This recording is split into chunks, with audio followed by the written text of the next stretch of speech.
that he has a little hot spot slash, I don't know, infection on his leg, my sweet blind boy. But I wanted to check in because we are hitting, this is end of July as I record. I know there's a delay on when these videos get posted, but it's end of July. And this is about the time of year as a homesteader that you want to give up because it's really hot outside every day, even at night, or it's raining, which makes it really hard to do anything that you need to do outside, like mow. Our tractor has been broken. I think we've had 3 repair trips for the tractor, so we're not able to get hay, so we're having to move our cows a lot more, which is ruining our whole strategy, and that's like something you can't really plan for. Tom is working a ton. I'm trying to work. We're starting school, so all the time I used to have, I don't have anymore, really. We're getting behind on harvest, which is great. There's so much fruit everywhere that we have to pickle, like in the middle of the night, because there's no minutes in the day to do it.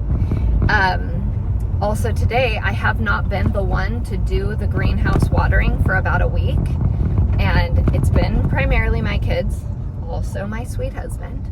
And I go in to find there's an infestation of caterpillars, which we've already had once, and they decimated the broccoli early in the season. I hand-picked them all off and saved it, and it was regrowing.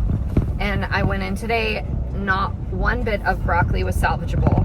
Hundreds of caterpillars, probably not hundreds, close to 100 caterpillars, and they have spread to the Brussels sprouts, which was the first thing I saw when I walked in, was every leaf on my Brussels sprouts has holes in it.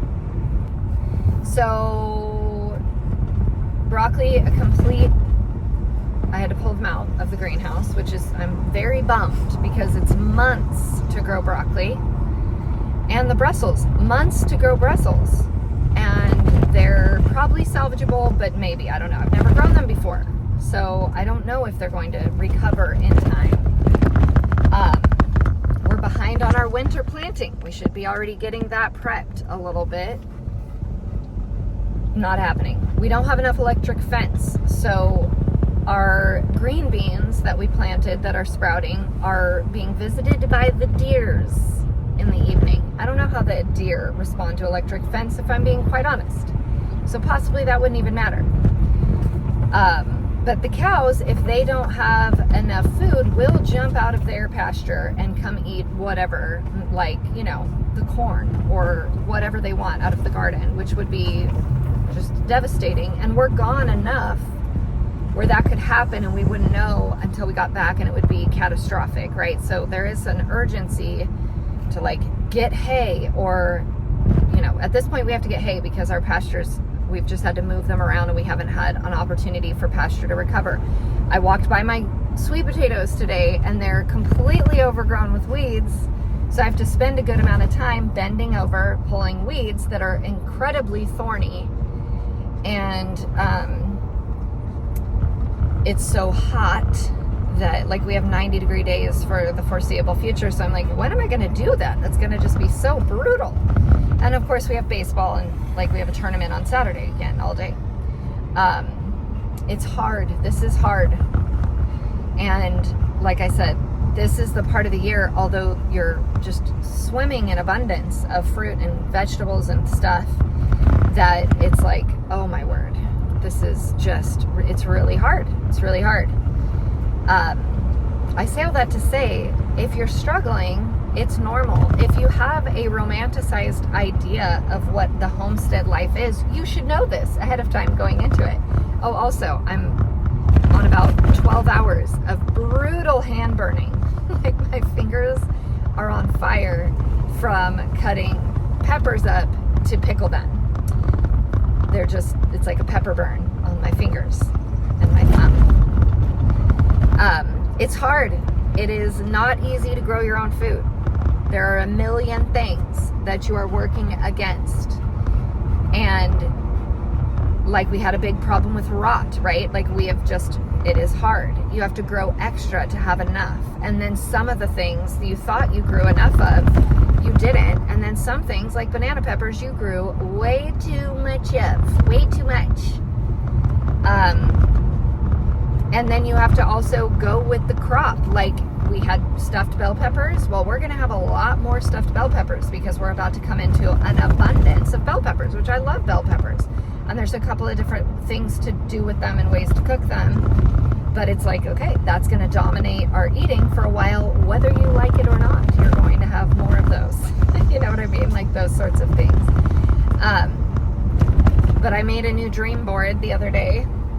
And it has a lot of these quotes and gardening stuff and inspiration on it, because it is a reminder that although there is a deep satisfaction in homesteading, growing your own food, controlling the controllables, there is also an enormous amount of toiling and sweat equity that goes into this process that is hard. And like I told the kids and asked them, like, hey, this is a thing that we missed. We missed the caterpillars, and now we don't have broccoli. It's as simple as that. We didn't get on top of it, and now it's too late, you know? These are good lessons.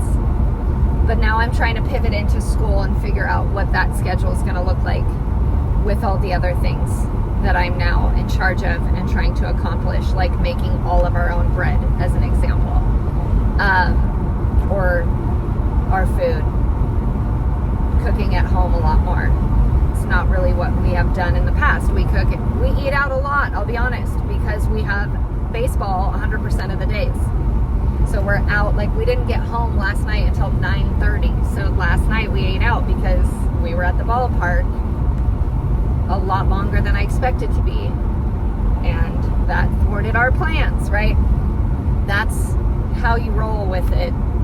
I don't know. This is my rant of mid-season update on homesteading. Is a lot of work and there's a lot of things. So don't be discouraged, but understand the deep satisfaction of doing it comes from overcoming the obstacles and coming back from the setbacks. So know that. Don't be discouraged by it. Expect it and try to bounce back from it. Because it's not just like, oh, that's a lot of work to now have no fruit from it. But it's like emotionally discouraging sometimes when you're just like, goodness, this is rough. I am tired. This is hard. I'm so tired recently. There you go.